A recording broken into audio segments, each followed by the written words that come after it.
And now, without any further delay, let's begin today's event. Once again, Tips for Success, Achieving True EMPI Integrity with Positive Patient Identification, sponsored by Imprivata and hosted by Health Data Management.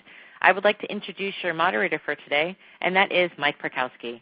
Mike, you now have the floor. Great. Thank you very much. Ladies and gentlemen, welcome to our program today. We're so glad that you could join us. We have some in-depth presentations. They're going to cover a lot of ground on this topic, and our speakers are also going to answer as many questions as time allows in the formal Q&A session at the back end of our program today. As you heard, today's program is Tips for Success, Achieving True EMPI Integrity with Positive Patient Identification. And we're fortunate to have two expert speakers today who are going to be presenting and answering your questions. Beth Just is a nationally recognized patient matching industry expert, and she's the founder and CEO of Just Associates, a healthcare data integration consulting firm. She served on the AHIMA Board of Directors, served in numerous state and national positions, and currently serves on the College of St. Scholastica's Board of Trustees. Her state professional association has awarded her the Distinguished Member and Lifetime Achievement Awards. Beth is going to be joined by her colleague, Carl Bertrams, Vice President of Sales at Imprivata for Imprivata Patient Secure. Carl has 28 years of experience in the healthcare revenue cycle software and services industry. As an early pioneer of electronic billing for hospitals, he has extensive expertise in the areas of healthcare revenue cycle, patient access, health information management, patient financial services, Medicare compliance, and biometrics for positive patient identification.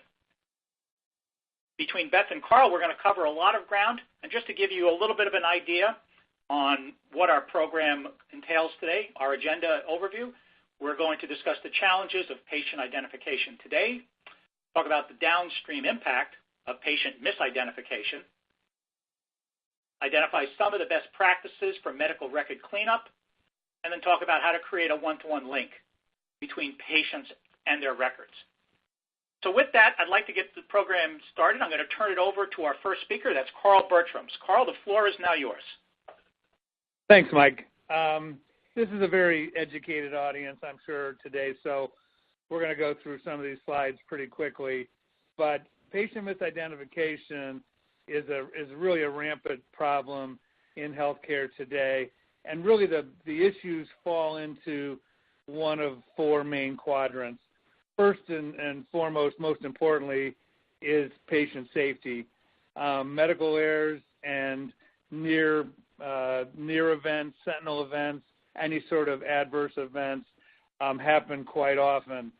It's stated out there that up to 10% of the data that is in a medical record is inaccurate, and of that 10%, about 8.5%, according to ECRI Institute, leads to some sort of adverse event. So that's a scary situation when that kind of information in your MPI could lead to patient harm, which is obviously the opposite of what we're all trying to accomplish out there. Also, you've got revenue loss. Anywhere from 1 to 5% of net revenue, according to the advisory board, is lost due to technical billing errors, of which anywhere from 25 to 40% can be related to patient misidentification. Unfortunately, medical identity theft and insurance fraud are on the rise, certainly not helped in the least by the recent Equifax hack and everything else that's going on. So if you're familiar with the Ponemon Institute, they do a great job of documenting the kinds of things that are going on in medical identity theft. It's been consistently on the rise, 20% or more year over year. And then finally, sort of the bane of all healthcare are things like duplicate medical records. National averages are anywhere from 7 to 10%. If you're below 5%, you're doing pretty well. But 5% is not really that good. If you think about it, for every 1 million patient visits that you see, if you're at 5% duplicate medical records, that's 50,000 duplicates. So big problems. And, why is it such a big problem? This is, of course, one of my favorite slides. Back in 2011, when Harris County Health District, which is the big Medicaid safety net system down in Houston, when they first put biometrics in for positive patient identification, this slide was part of a press release that they put out just to show people how complex things are in patient access. Out of 3.5 million patients, almost 250,000 of them, 249,000, shared the same first and last name. Could be Jim Smith, could be Susan Jones, could be, anything. But what they saw out there was that not just first and last name, but if you then added date of birth, which that's, of course, what a lot of hospitals are using to look up people, almost 70,000 people, same first name, last name, date of birth as someone else. And just to see which name would rise to the top, Maria Garcia happens to be the most common name in their database, almost 2,500 different Maria Garcias with over 200 of them sharing the same date of birth. So when we talk about how complicated it is for our patient access folks to get it right, certainly no one out there is trying to make mistakes. But when you have a relatively entry-level position that has a high degree of turnover, trying to get the information perfect from a population that the last thing they want to do is answer a bunch of questions and answer them over and over again, you can see why we have this problem. Lots of points of failure in the process, and so what we're here to talk about today is how can we use technology along with our people resources to get this information accurate. Because let's face it, all the hospitals out there today are spending millions, if not tens or hundreds of millions of dollars on their EMRs, on Epic, on Cerner, on Meditech, Allscripts, whatever you might use in your own facility. Those are huge investments. So those are your race cars. Those are the vehicles that you're driving your organization forward with. And if you're putting bad gas in the car, and bad gas in this analogy is bad data, then you're not going to get the return on investment that you hope to get. Some other instances, things that are happening in the marketplace today, I'm sure for those of you in revenue cycle, you're familiar with the MACRA Act and the changes that are coming down the pike for the Medicare cards. They're removing the Social Security number, a number that a lot of people are afraid to have out there, again, due to all the hacks. So this is just going to do nothing but make your jobs more difficult over the next year, 2 years, 3 years, when that information is intentionally taken out of play. If you're not familiar with that, Imprivata has a great white paper on our website about the MACRA Act and the negative consequences it's going to have for patient identification going forward. So, just as a sort of a wrap-up here for this part, we're talking about avoiding patient harm at all costs. We're talking about collecting every penny of revenue that you're legally able to collect.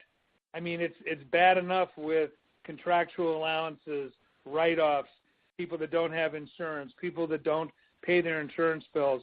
The last thing you want to do is not collect dollars that you could easily collect if you had the right patient information.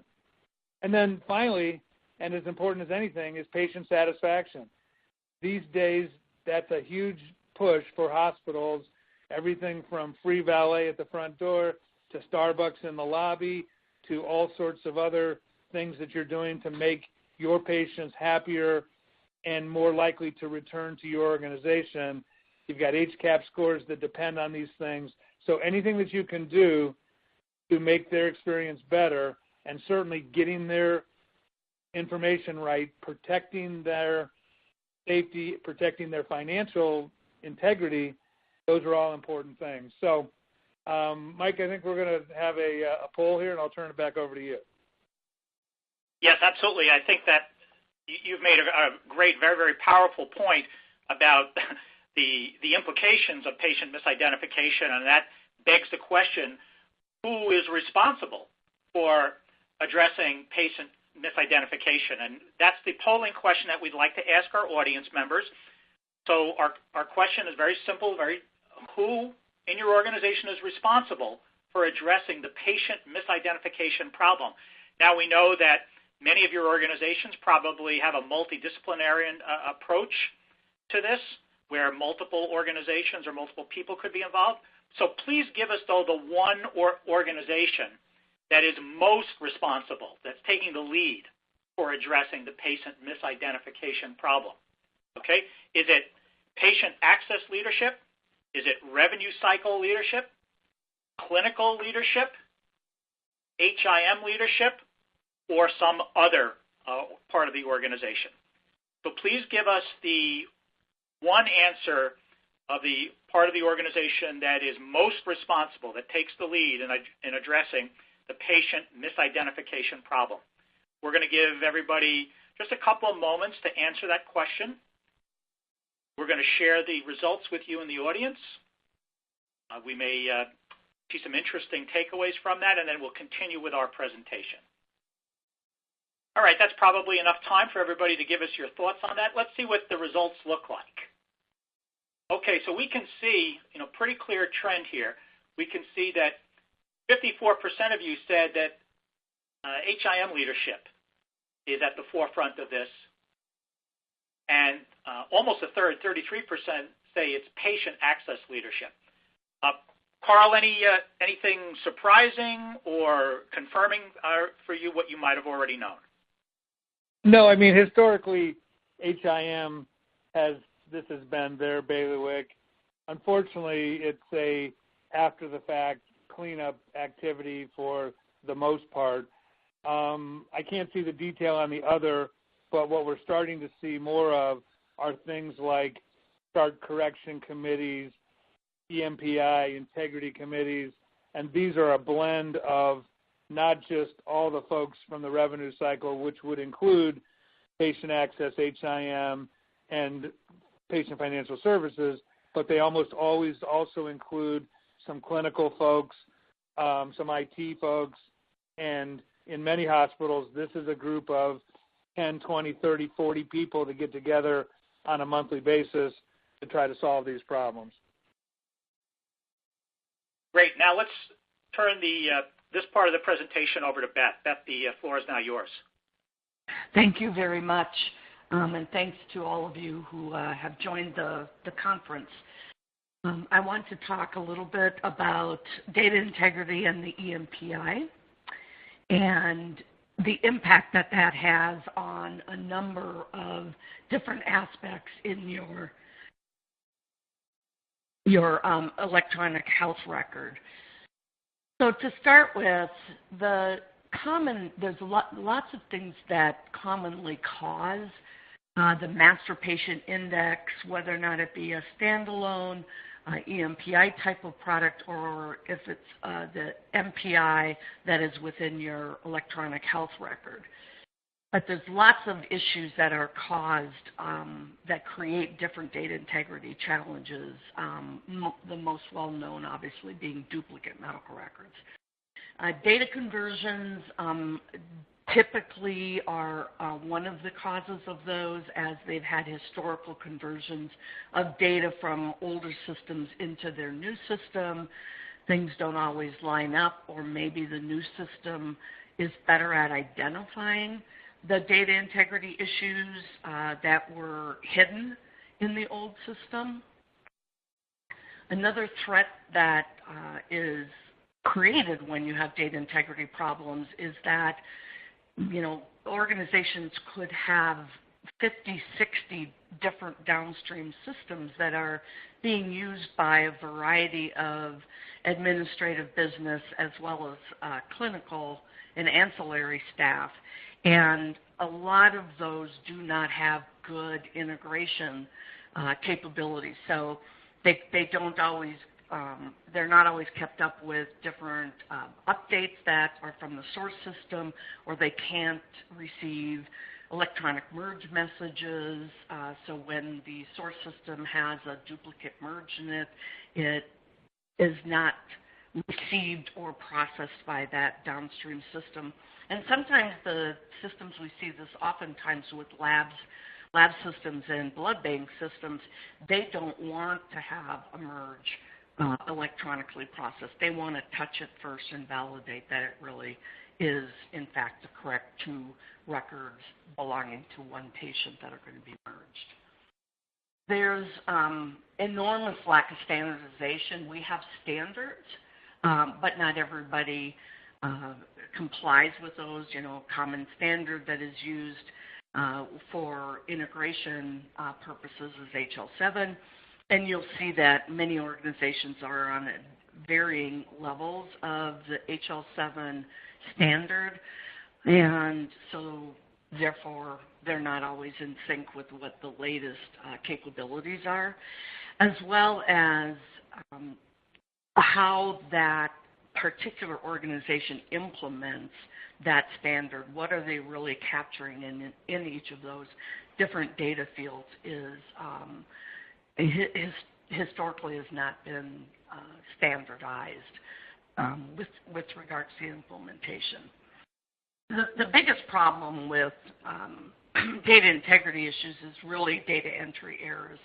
And there's a study I'll talk about in a future slide that talks about the types of data errors and how much those actually impact the ability for records to get linked together automatically, or prevent two records from getting linked that should not be linked. So you see things like name swaps where the first name's in the last name field and last name's in the first name field, etc. A lot of default data, particularly in Social Security number fields, but you also see it in addresses and you see it in dates of birth, like that.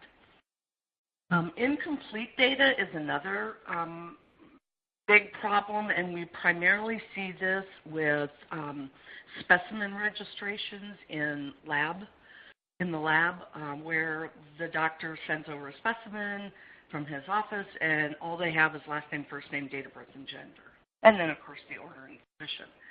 But oftentimes, once it gets into the larger multi-million record EHR system, there could be many people with that same first and last name and date of birth. So you can't validate that is really the same person. And then there still continues to be a lack of ongoing data quality assessment and correction. And not everyone does historical claims.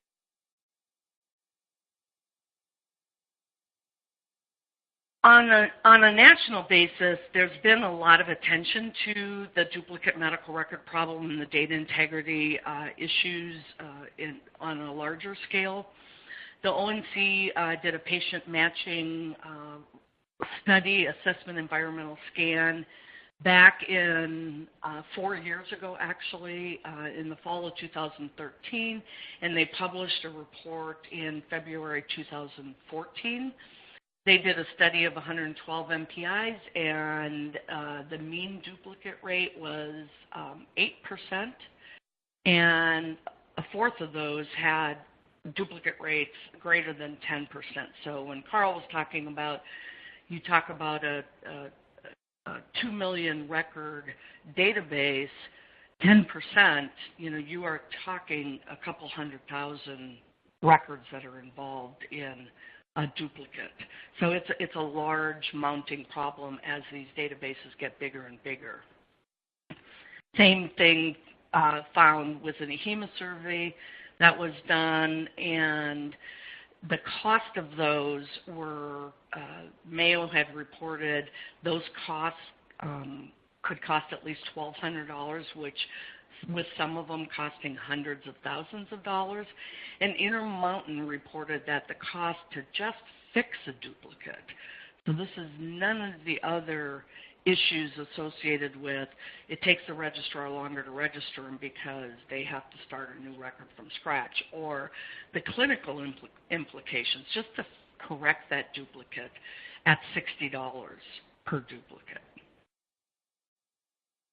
There was a research study that was done by Grant Lansbach on overlaid records. And for those of you who are not familiar with that terminology, overlays are when two different people's records get mixed up into one individual record. And in the electronic world, it's really time-consuming and sometimes near impossible to peel those records apart.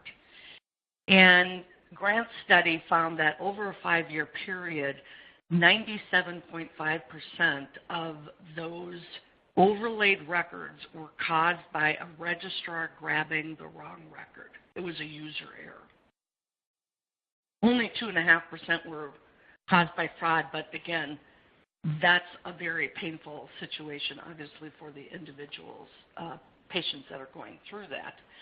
Most of the user errors were in the ER. So 62% were caused by emergency room registration, grabbing the wrong record for the patient. And over half were discovered actually by the registration staff themselves. And then a third were identified through demographic data change reports, which a lot of the systems have the ability to report out the last name change on this patient, the social change on this patient. And you have to plow through hundreds of those every day to find the one that might actually be identifying a possible overlay. The hospital system averaged 9 confirmed overlays every month. And to correct those, it often takes a multidisciplinary, clinical and ancillary, as well as operations team to peel apart that this order goes with this patient and this result goes with the other patient. In the ONC shared nationwide interoperability roadmap that was published in 2015, they published milestones for duplicate records. And by the end of this year, their guidance is organizations should have no more than 2% duplicate rate in their database, in their EHR system. And by the end of 2020, they want it to be under 0.5% or no more than 0.5%. And by 2024, they basically want this problem eradicated. And so, again, there's no teeth in this yet, but when they start publishing things like this, it's usually a signal that there could become, some incentives or disincentives for not complying. A couple of years ago, our company worked with the College of St. Scholastica on a research project on confirmed duplicate records. So these are records that were confirmed to be real. They weren't just possible duplicates. They were really two different records belonging to the same patient. And the study encompassed nearly 400,000 confirmed duplicate pairs. And our goal with this study was to identify the types of data discrepancies by the key patient identifying data fields, those being last name, first name, middle name, date of birth, gender, social. And we wanted to find out what kinds of patterns we found in the data to help draw some conclusions as to what was that underlying cause of the duplicate record. This was a research study that was published in 2016 in the American Health Information Management Association's research journal called Perspectives. So this study, we identified that actually from an early unpublished study that our company had done in 2007 on 250,000 confirmed duplicates, we identified that date of birth has actually improved pretty dramatically in that 7-year time frame. And we attribute that to the Joint Commission's positive patient identification push. And if any of you have ever gone to the hospital and received an armband or go get a test done, every time they are very, very good about asking you to read your armband, and then before they do the test or administer a medication, the staff are very good about asking you your name and your date of birth. And they confirm that with what is on your armband, and then they confirm that with whatever medication they're about to give you. The first name, last name swap is significantly higher, where it was almost non-existent in 2007. By 2014, it was almost 8% of the duplicates had first and middle name swap is also high. Gender discrepancies are twice as high as they were, and Social Security number discrepancies is higher than it was prior. And something that was I found interesting is that there are 2 or more data discrepancies. So out of those 6 fields, there were at least 2, sometimes 3, where the data between the 2 records for that same patient was discrepant. And that is very challenging for most, if not, I would almost say all electronic health record algorithms to detect. It depends on the type of discrepancy, but most of the EHR systems cannot handle that. And they won't even find that those 2 records belong to the same patient. And then the last key finding was that there were no data discrepancies across all 6 fields, and that has dropped significantly. And that could be simply that people are fixing those, so they didn't show up in the historical cleanup analysis, or it's that they're getting found on registration because they do match exactly. Some of the best practices that we always like to have our clients do is to partner with their colleagues, HIM, revenue cycle, patient access, as well as patient accounting, to help identify, conventions and policies so that the data capture process is standardized. They name the patients in the same way, like what do you do with hyphenated names or names that have an apostrophe? What do you do with compound names? What do you do with validating that it's the patient's legal first name that you're entering? All those types of policies and procedures are very critical. In addition, teaching the staff on how to search their system. So if they don't find the record the first time, how do they talk to the patient about, have you been here before? Well, maybe not this hospital, maybe our partner hospital you might have been at. And then doing another search if they don't find the record. Train and do QA on the staff that are scheduling and registering patients, and understanding that oftentimes it's a scheduling event that actually creates the duplicate, not the actual check-in or registration process.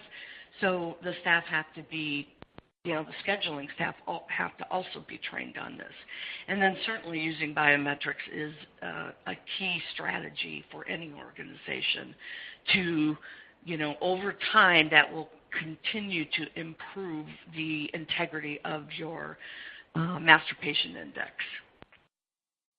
And then working toward an enterprise solution. I'm seeing this more and more that they are, having large enterprise systems with multiple facilities and multiple entry points, and creating a unique identifier for that patient. Certainly, we always advocate using advanced algorithms and not some of the basic and intermediate algorithms that exist in the electronic health record systems.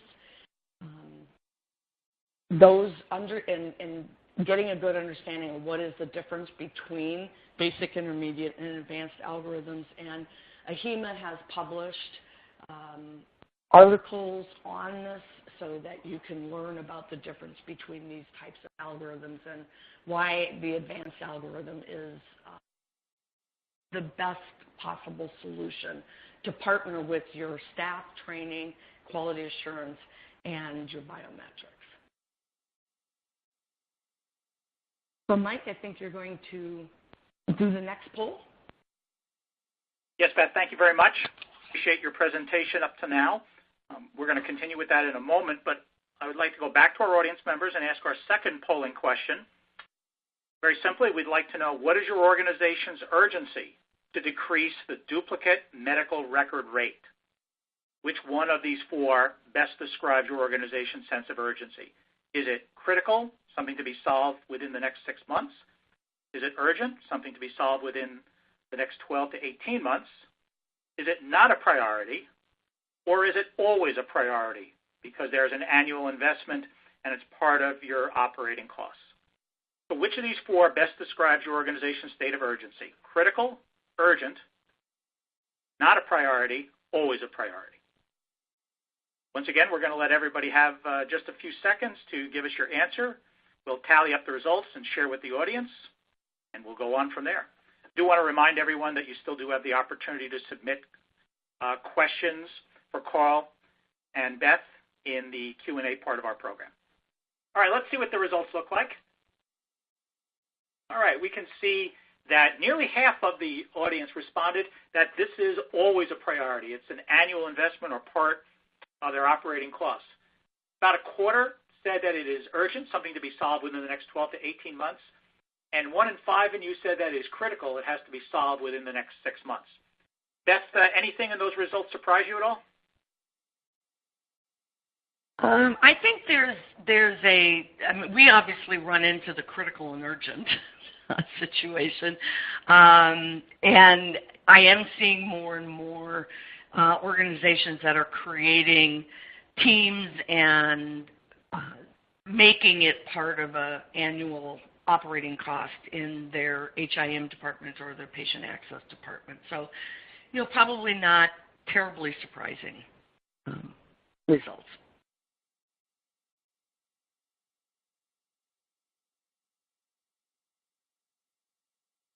So I think, to kind of wrap up this part of the presentation, I just wanted to summarize the,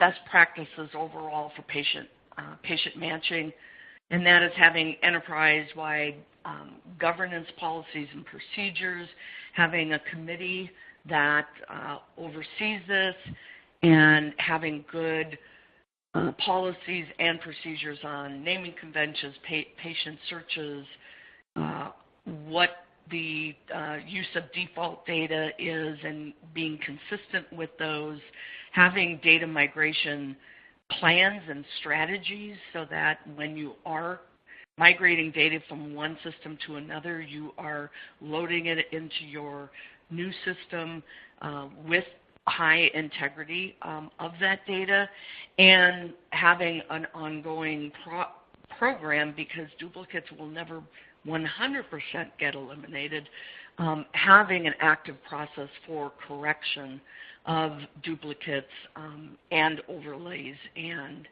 of your key demographic data that is needed for accurate patient identification and matching.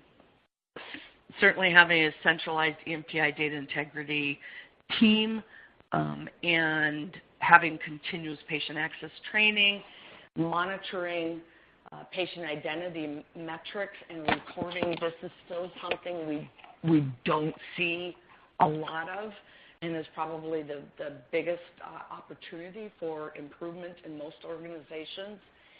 And then using front-end and back-end advanced patient matching algorithms that are tuned so that they will capture the most duplicates on the back end, but more importantly, give that registrar everything they can use to prevent the duplicate from getting created by having good front-end patient matching search capabilities.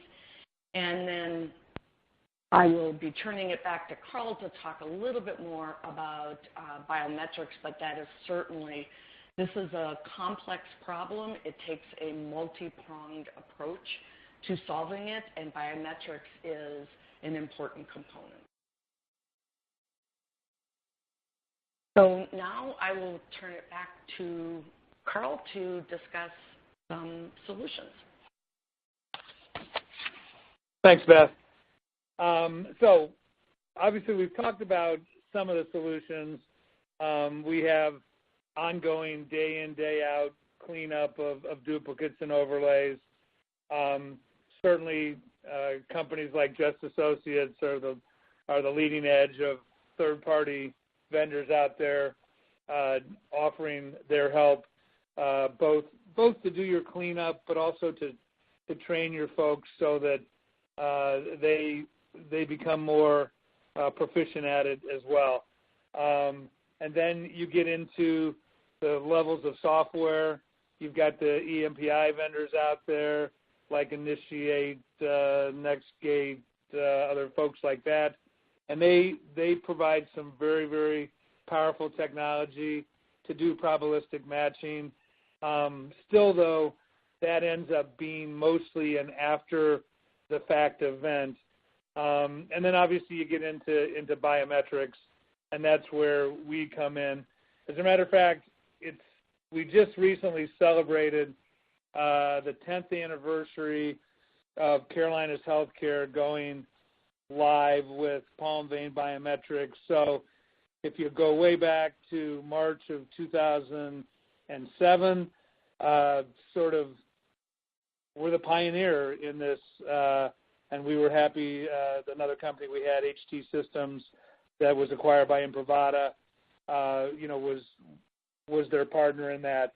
And I don't know if any of you subscribe to or ever go out to, but there's a website called healthtechmagazine.net, and their recent issue happens to have a nice article about Carolinas called Identity Crisis.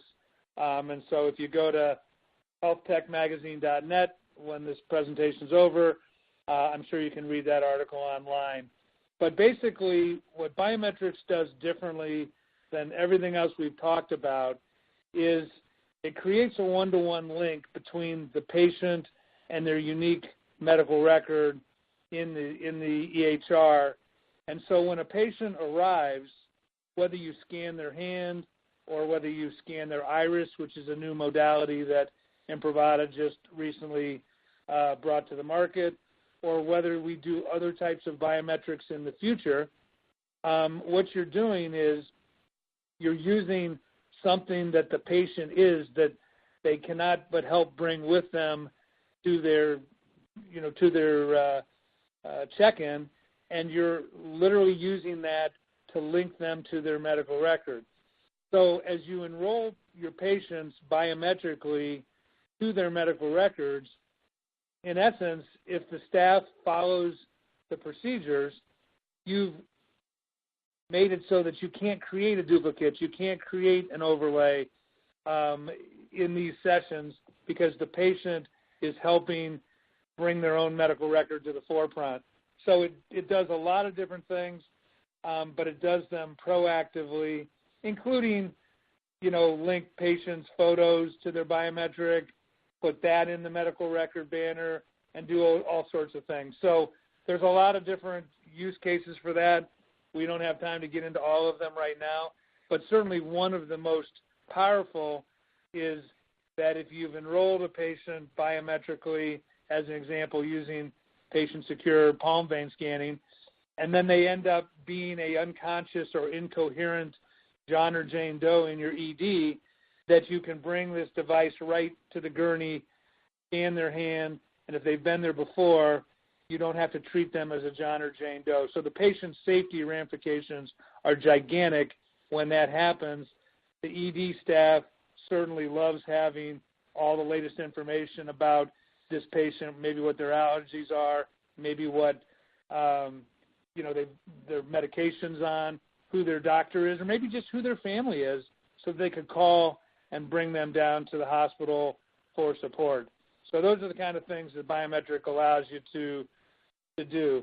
One of the things that we did way back when in 2007 and have continued forward is that for us, it wasn't enough to just create a biometric solution. If it wasn't seamlessly integrated into the workflow, that registration or scheduling or radiation oncology or surgery or ED, if it wasn't seamlessly integrated into those workflows, it probably wasn't going to be used, because we know that you've got to make it easy for the staff to use it, any kind of technology, whether it's a electronic signature pad or whether it's a credit card reader or whether it's a biometric device. You have to make it easy for them to use it. It has to be faster, better, more accurate, more patient-friendly than what else they can do. Otherwise, it won't be used. So to that extent, we created real-time APIs with Epic, with Cerner, with McKesson. We created other kinds of workarounds in Athena, in NextGen, in Meditech. So basically, any system that a hospital might be on out there, there's a way to integrate this into the workflow so that from the patient staff point of view, it just looks like part of the normal check-in process. Another thing that the system does is it allows not just to identify the patient, but then to automate the workflow so that the registrar is then presented with the screen as deep into the workflow as possible that they would normally be on if they did everything manually. And so, again, this takes out a lot of user error. As important is that in knowing who you are, it's where you are, because a lot of hospitals today, even though there's certainly a trend to go to a more homogenized EMR like an Epic or a Cerner, there's still a lot of folks out there that have different EMRs, different EHRs. Maybe it's for their doctors they own. Maybe it's for clinics that they bought. Maybe it's for a hospital that they just merged with. But one of the really cool things about the patient secure technology is that it not only knows who you are, it also knows where you are. So back in the day in 2007, when Carolinas first came live on this, they were McKesson Star in the hospitals for acute. They were GE Centricity in the clinics. And they had a different medical record number for the same patient based on where you were. And in that case, we were able to store unlimited numbers of unique medical records per a single biometric, so that the system automated that and took the GE-based registrars into their workflow as seamlessly as it did the McKessons. And now today, they're using Epic on the front end. They still have a Cerner EMR, so it still handles all those different types of scenarios. More and more hospitals are turning to kiosks or some sort of, patient-facing check-in technology. And so whether it's companies like Vecna, CTS, PatientWorks, lots of different kiosks now have biometrics built into them, so that if the patient has already previously been enrolled in biometrics, they can come and check themselves in, maybe take care of their copay, maybe sign some consent forms. There's a lot of function that kiosks can do, but again, you want to make sure you have the right patient attached to the right record, and biometrics allows you to do that very easily. So one of the really exciting things is very recently, Imprivata and Just Associates partnered to offer a more holistic approach to solving this issue. It used to be that we would come in and we could stop the bleeding going forward by putting in biometrics and make sure that things were as accurate as possible going forward. But that left it to the hospital to continue to work on, getting the EMPI as accurate as possible from a historical process. Now that we are partnered with Beth and her company, we come in as a team, and we're able to help you not just get maybe new biometrics installed, but also get your existing MPI as clean as possible, plus bring their best practices to train your people and do that all in one fell swoop. So that's really exciting for us to be able to do that and also have them, especially if you're going through a conversion, and not just get this right going forward, but for them to also help you tweak the patient matching algorithms that are in whatever EMR that you happen to have converted to. So basically what we like to do is have this be a holistic approach. It's embedded in self-check-in.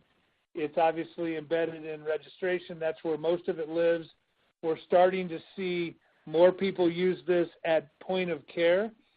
So one of the really successful rollouts that we did was at Mount Sinai, at Maimonides, Montefiore, a group of large teaching institutions in New York City. They wanted to install this in radiation oncology, where they know that 40% of the errors that occur in patient radiation oncology come from patient misidentification.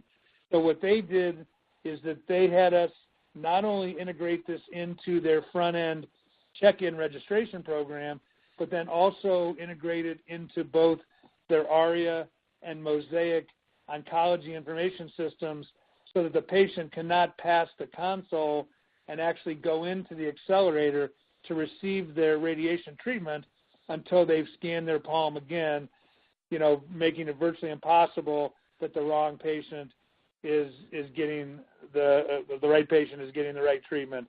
So very important to do that. We're starting to see people want to do this in surgical suites, dialysis, other kinds of radiation treatment, and going on and doing those types of things. So hopefully what we're bringing this message to everybody here is that this is a solution. It's part technology, but it's just as importantly people and best practices. Installing biometrics is not like plugging in a Topaz, electronic signature scanner. I mean, you don't have to teach people how to write their signature, hopefully. But when you put in biometrics, it's a big deal in terms of implementation, optimizing it in the workflow, training the staff, educating the patients, getting senior level buy-in, doing marketing with local, newspapers, television. It's an entire process, and it's something that we've been doing successfully for 10 years. And with Imprivata and Just Associates together, it's only going to get better. So, there's a lot of case studies out there. If you go to our website, imprivata.com, many, many videos out there and case sites. This happens to be one. Scripps in California, they were having the same kind of issues that many of you have. We're able to put in Patient Secure and see a dramatic, decrease in duplicates and overlays. So I'm not going to belabor that point because I want to get to a few questions. But let me turn it back to you, Mike, and see what we've got out there. Great. Thank you, Carl and Beth. Great presentation. We do have some questions that we do want to get to from our audience. So first, Beth, this first question will be for you. What are some of the successful strategies for increasing urgency of these risks with top management? Yeah, that's an often asked question. Certainly being prepared with a lot of, background information, papers, research papers, and papers from like the ONC and other, kind of trusted sources is critical to kind of get the executive level attention that this is really a problem. Collecting data in your own organization of trying to keep track of how many duplicates really are getting created and how many overlaid records you're finding, so that you've got the industry information along with this is what's going on in your organization. And I oftentimes, like with any solution, you need to find a physician champion. And that tends to be, from an inside the organization, tends to be the best strategy, is get a physician champion for this work to get accomplished.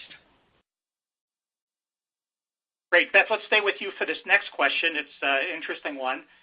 If HIM leadership shoulders the responsibility for addressing patient misidentification, why hasn't AHIMA defined an industry position for acceptable error rates?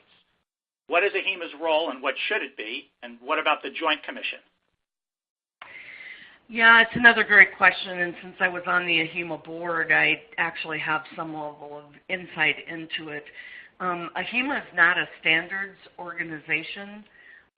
They are a professional association, and they provide guidance about best practices and things like that, but they can't come out and say you need to have your duplicate rate be under X. And so just from a policy perspective, it's kind of not their job to do that. But what they will do is they will publish information that's coming from the ONC or, other types of organizations that might have the influence on requirements or standards.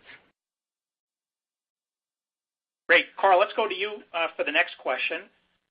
How do patients first react to biometric identification, and how do you get them to use it? Yeah, so a lot of that has to do with the publicity and training. I think that, number one, you have to educate people. And so one of the things that we've done way back from day one was we had brochures, just simple trifold brochures created that were written at a very non-technical level. Why is the hospital implementing this program? Generally, it's couched as a new patient safety and convenience initiative.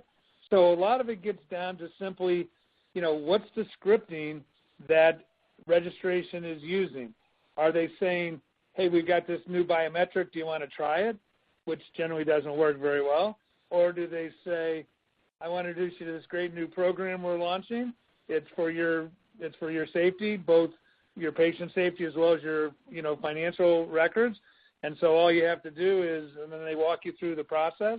Now, a lot of people in hospitals, amazingly, as based on how good the scripting is, simply follow the directions like they do everything else. But for people that have questions, one of the reasons that we chose palm vein scanning as a biometric modality 10 years ago over something like fingerprint or even iris or retinal at the time was that palm vein scanning is not forensic. You can't leave your vein pattern behind at the scene of a crime. It doesn't have that negative connotation with law enforcement or immigration. So you're not going to see the police using this. You're probably not going to see it in airports. It's great at recognizing who you are once you voluntarily enrolled in that. But the other part is really publicity. Amazingly, we constantly get surveys back from hospital patients that say, this is so cool, this is so easy, why didn't somebody think of this before? because they're not being asked the same questions over and over again. They simply walk up, they put their hand down, they provide generally their date of birth, and within seconds, they're being greeted by name with the absolute accurate medical record information in front of them. And so if they've forgotten their ID, we were recently in a large county institution where they were canceling dozens, maybe even 100 day surgeries, because if you showed up for your day surgery prep on the day before and they told you don't bring anything with you, and then the next day you show up and guess what? You don't even bring your ID. They were canceling those day surgeries if patients didn't show up with an ID. So you can imagine the wasted time and resources that cost that institution. And so something as simple as making sure they're enrolled biometrically before they have that day surgery allows them to walk in without worrying about bringing a wallet or anything else and be identified accurately. So it's a lot of education. It's a lot of continued support. But as Beth was saying before, it can't just be support of the staff. It has to be executive support that this is the way that we're going to systematically identify our patients when they come to our organization. That's got to come from the top down. Great. We're really at the end of the program. We have time for one more question and one quick answer, Beth, if you would please. Our audience member wants to know, how often are medical devices like a patient monitor the source of overlay? I can't say that it's never happened, but it's not. It's certainly not a common event. Most of the time, it's a human error of registrar grabbing the wrong patient's record. Okay, great. So, ladies and gentlemen, that does conclude our program for today. Thank you so much for attending. I want to take a moment to first acknowledge and thank Imprivata for sponsoring this program. Also, of course, want to thank Beth Just and Carl Bertrams for their presentations and for answering your questions. And last and certainly not least, we want to thank all of you who attended this program. We're glad that you could take a little bit of time out of your very busy days to learn something on this topic, and we hope that you'll join us for a future web seminar brought to you by Health Data Management and its sponsors. So on behalf of everyone, thank you again for joining us. Have a great day, everybody.